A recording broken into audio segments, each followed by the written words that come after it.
Assalamualaikum warahmatullahi wabarakatuh.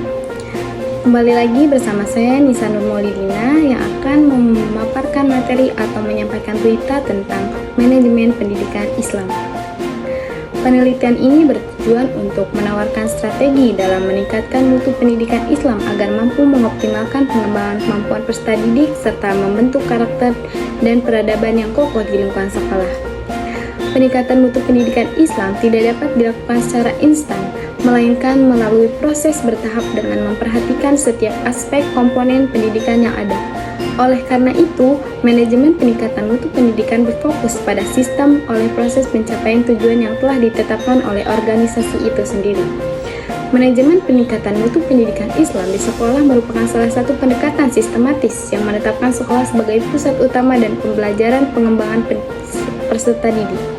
Upaya ini dilakukan dengan menetapkan berbagai teknik berdasarkan data kualitatif dan kuantitatif serta melibatkan seluruh unsur yang ada di sekolah, termasuk tenaga pendidik, peserta didik, dan lingkungan sekolah. Dengan adanya manajemen yang efektif, sekolah dapat lebih responsif terhadap perubahan tuntunan zaman sehingga mampu menciptakan suasana pembelajaran yang dinamis dan adaptif. Lebih lanjut lagi, strategi peningkatan mutu pendidikan Islam mencakup berbagai aspek serta peningkatan kualitas kurikulum, metode pembelajaran inovatif, serta penggunaan nilai-nilai keislaman dan setiap kegiatan pendidikan Islam. Kurikulum yang dirancang harus mampu mengkombinasi kebutuhan peserta didik dengan memperhatikan aspek intelektual, emosional, dan spiritual. Sementara itu, metode pembelajaran yang digunakan harus bersifat interaksi dan kolaboratif agar dapat meningkatkan partisipasi serta keterlibatan peserta didik secara lebih maksimal.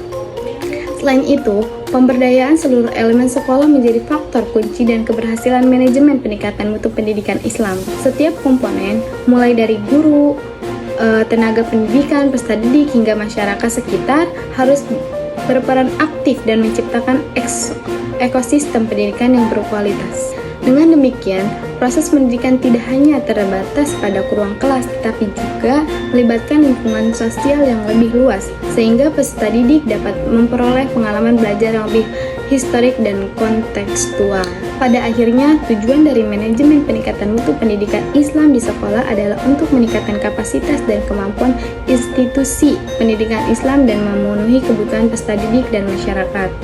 Dengan adanya sistem terencana yang berkelanjutan, diharapkan pendidikan Islam dapat terus berkembang dan memberikan dampak positif bagi kemajuan generasi mendatang.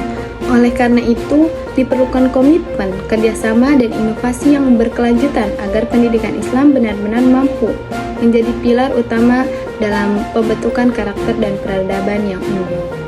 Sekian dari saya, semoga bermanfaat. Wassalamualaikum warahmatullahi wabarakatuh.